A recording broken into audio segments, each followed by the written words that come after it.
All right, welcome back to Community Focus here on Channel 6 TV. Kenny Fogel, I'm your host, and glad you could join us tonight. We're going to talk a little bit about what's coming up in the next few weeks, and that may or may not like this, but winter is on the way. And I know that we've been facing a summer of 90-degree temperatures all year long, and that obviously is another issue we may talk about as well, because that affects energy. And when you talk about energy, you're going to talk about one main source here in Bardstown and Nelson County. It's Salt River Electric, and the spokesperson here for the Salt River Electric today, Mr. Randy Bourbon. Randy, thank you for being here. You're welcome. Glad to be here. All right. Well, we just come through a very hot summer. I mean, I'm sure that's, and I don't know. I've never been into your facilities. I'm sure it's kept the meters and all the dials or whatever pretty much going with all these air conditioners going all summer. Yeah, for years and years, Salt River is about getting close to 80 years old now.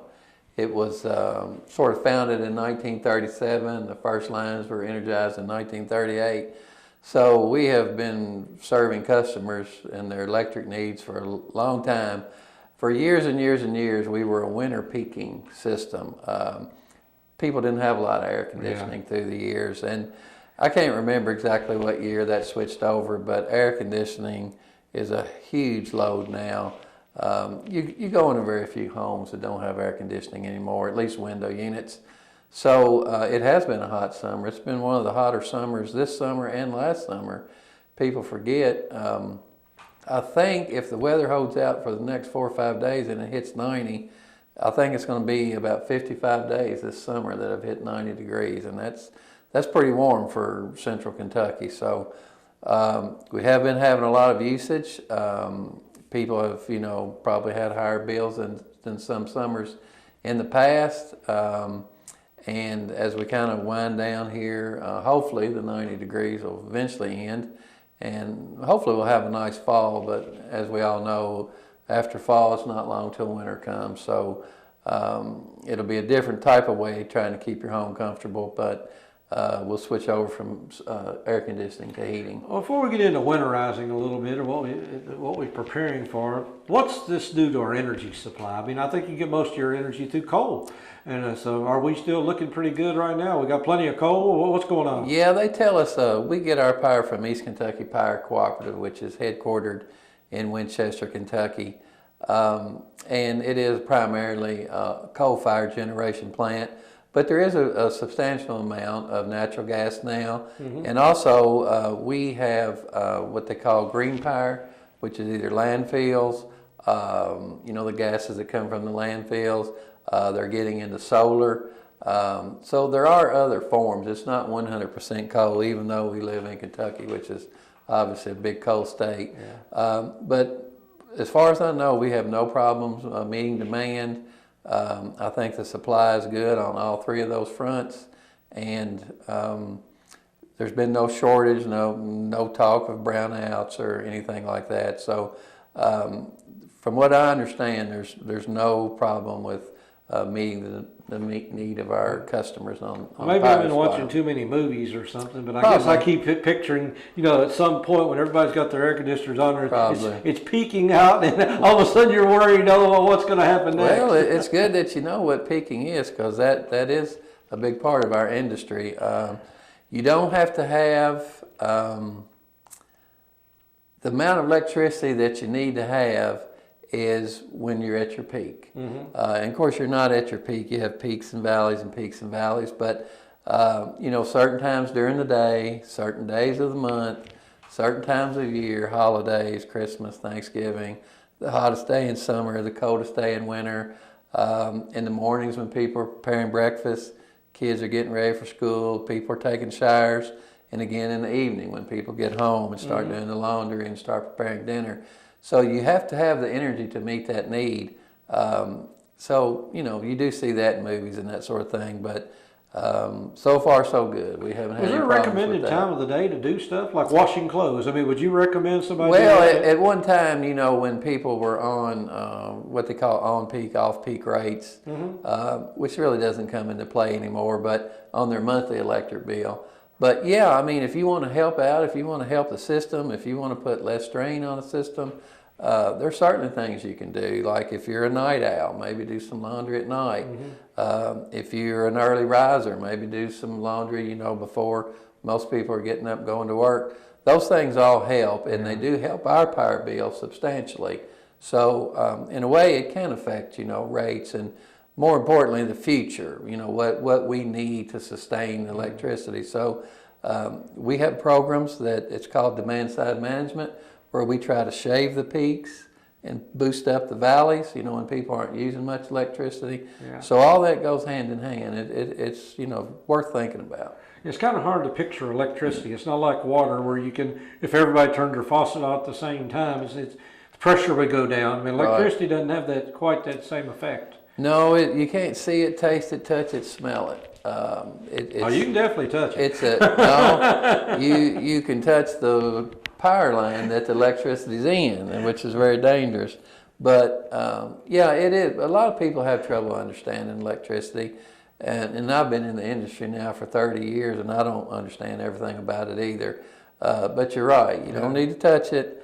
And even though it's not on the forefront of your mind, you flip that switch, you just expect the lights to come on. Yeah. We tell people the only time people think about their electricity is when their lights are out. Right. That's the only time they give it a thought. And you get the calls. I mean, I know wintertime, probably a whole lot more so in wintertime than summertime, but you get the phone calls. Yeah, it just depends. A lot of it's weather related. We don't have many outages based on equipment failure or any problems like that, heavy demand. Mm-hmm. It's mainly weather related, and we do have some equipment things that happen. Parts wear out, and jumpers wear out, and transformers wear out, and that sort of thing. But primarily, a lot of times it'll end up being weather related, something caused by ice, lightning, high winds, that sort of thing. I know a couple of years ago, y'all made an effort you were out trimming trees. I mean, every moment you could get in the summertime, whenever you could, you were constantly trimming trees, and people thought, my goodness, are you ever going to end? But that saved you a lot of trouble come wintertime. That's, I'm an inside employee. I work with customer service and all the ladies that take your payments and answer your questions and that sort of thing. But on the outside, as far as I can tell, the tree trimming program is one of the most effective things Salt River has done. I can't remember exactly when the decision was made to really focus on tree trimming. 10 years ago maybe. Time flies, so it could have been longer. But since they made that decision, it has increased our reliability substantially. It's shortened the time of our outages when outages do occur. It has made a huge difference for us at Salt River. I'm sure other utilities that do it too, but maintaining that right of way, maintaining those trees and the branches and the limbs, it results in far fewer outages, and when we do have outages, they're usually not as lengthy because the damage is not as heavy as it might have been. Okay, well, we're going into wintertime. What can somebody do to prepare right now for winter? Is there anything that they can do, or just whatever Mother Nature throws at them? No, I mean, you can't control the weather, but you can control things in your home. One of the things we recommend to people is going back to summer. In the summer, turn your air conditioning up a degree or two. And of course, in the winter, it's the opposite. Turn it down a degree or two. We don't want people to be in their home uncomfortable, but you can save a lot of money with a degree or two. We recommend people getting the timer devices that, turn your heat up a little bit when you're getting ready to get home at the end of the afternoon or late in the day. Maybe turn it down some at night when a lot of people like to be cool when they're sleeping anyway. That way you're kind of comfortable when you're home. You're saving money when you're away from home or asleep. Well, that leads me to a question. It's been an age-old question.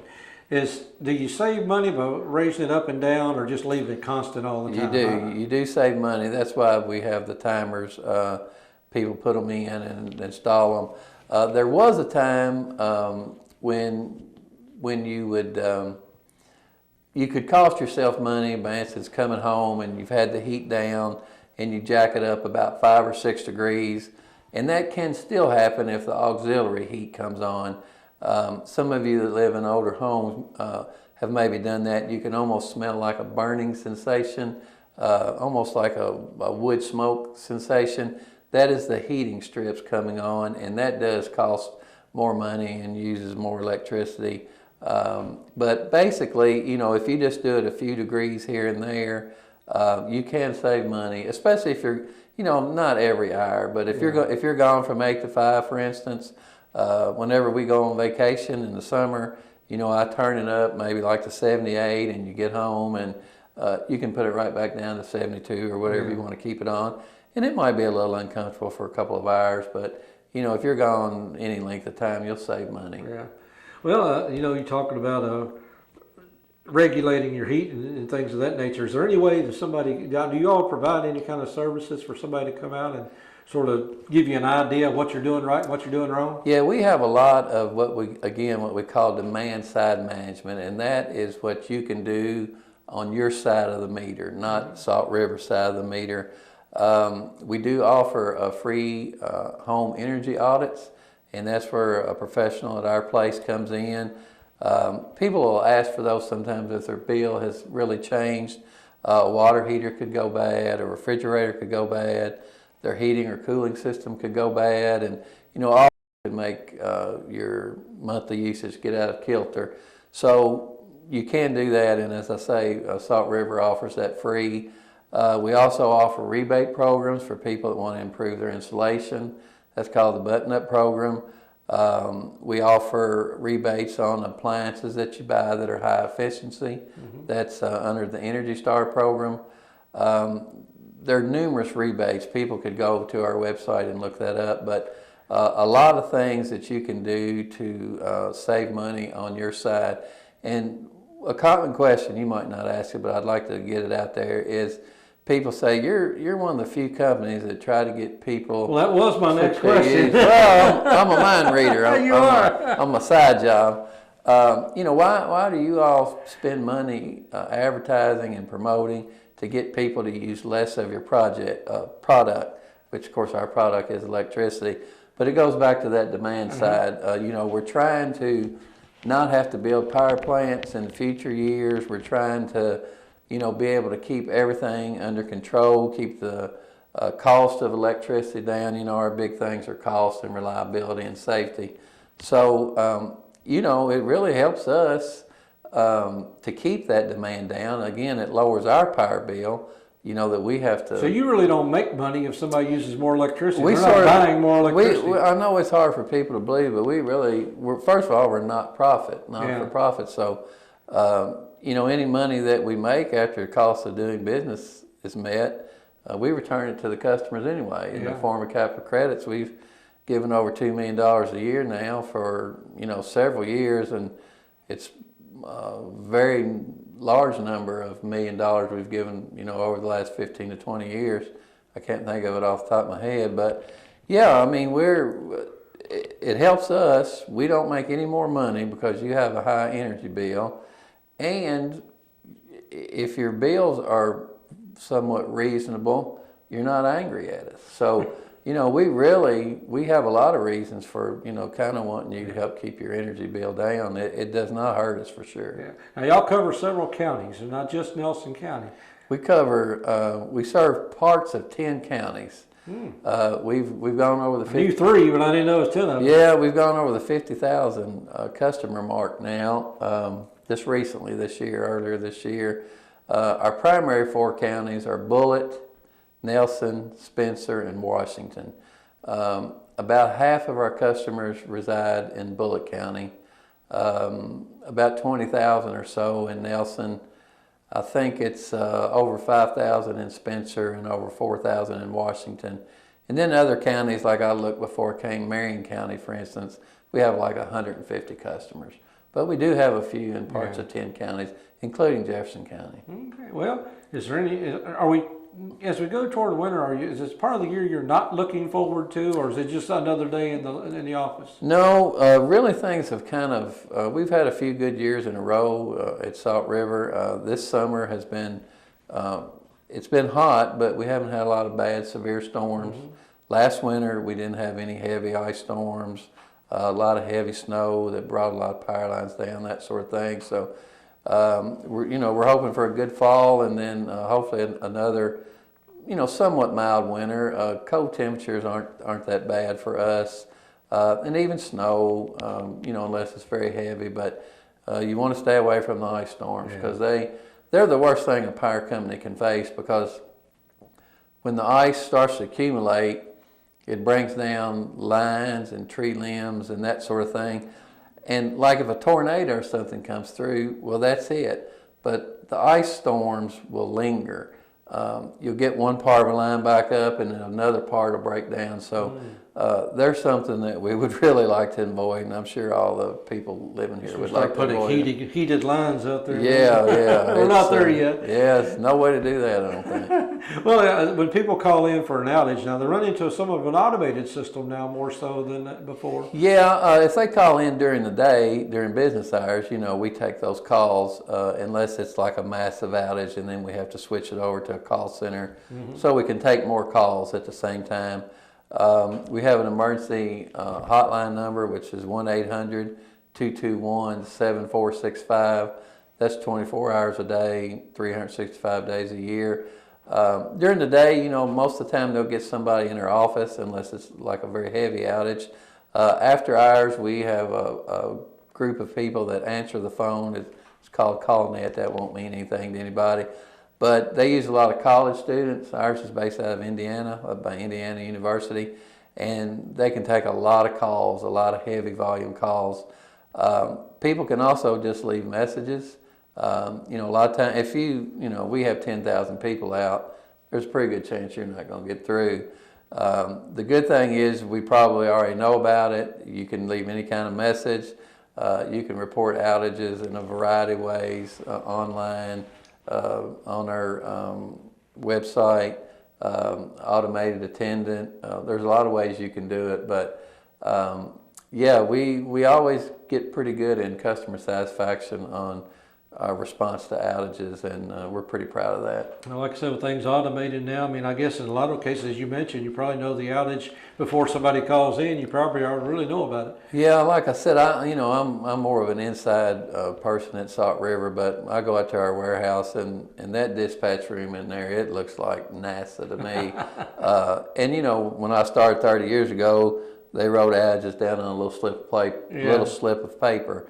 Now the computers they have out there and the screens on the wall, and it's two-way communication, and it's all done digitally, and we know about an outage pretty much like this. We know where it is and how long it's going to take to get there.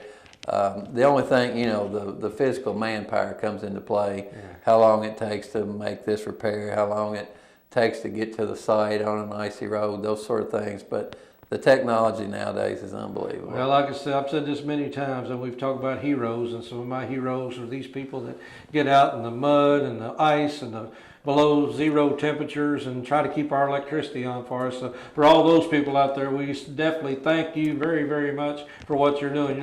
And I'll probably get shot for this. We're not getting paid enough.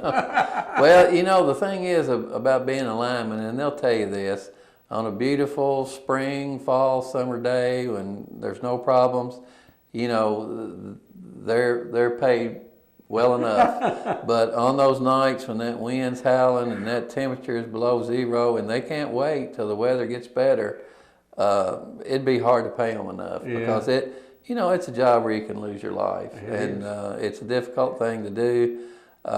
I got called in one time years ago. It was about midnight, and I lived down on Bloomfield Road, and I was stopped at a red light right there by Nelson County High School, and there was still some traffic out, so I was waiting there at the stoplight, and all of a sudden out of the corner of my eye, I guess lightning struck a transformer, and I saw a big ball of fire. It looked like a tumbleweed in a Western, and it just came rolling down that power line. And I said, can you imagine what it'd be like if you were working on that, in a bucket truck or something? So, it's very dangerous work, especially in harsh conditions. Yeah. And they absolutely earn their money when that happens. Absolutely. Well, Randy, we appreciate you coming in here. Like I said, you're when we hear you on the radio or television somewhere during the winter. It's we know usually not good news. it's usually not good news. So right Yeah. today, it's a good thing to have you Yeah. here. So Yeah. we're glad to have you here, and I know you're the spokesperson for anything that goes wrong. So so when we yeah. hear from you, That's where I earn my money, I guess. that's exactly right. You know, they're not calling in to tell you how great a job you're doing Yeah, that night. that's right. That's right. Well, Randy Burba here with Salt River Electric, and again, when you go to flip your light switch on today, you want to thank some of these people at Salt River Electric, or your electric company, that are providing this service. And again, it doesn't just happen. It takes a lot of work. So, Randy, appreciate you being You're here. welcome. And when you flip that white light switch and it doesn't come on, just give us a call. All right. Well, thank you. Thank I you. appreciate you All being right. here, and appreciate you tuning in. And we'll stick around. A lot more coming up on Channel 6 TV right after these messages.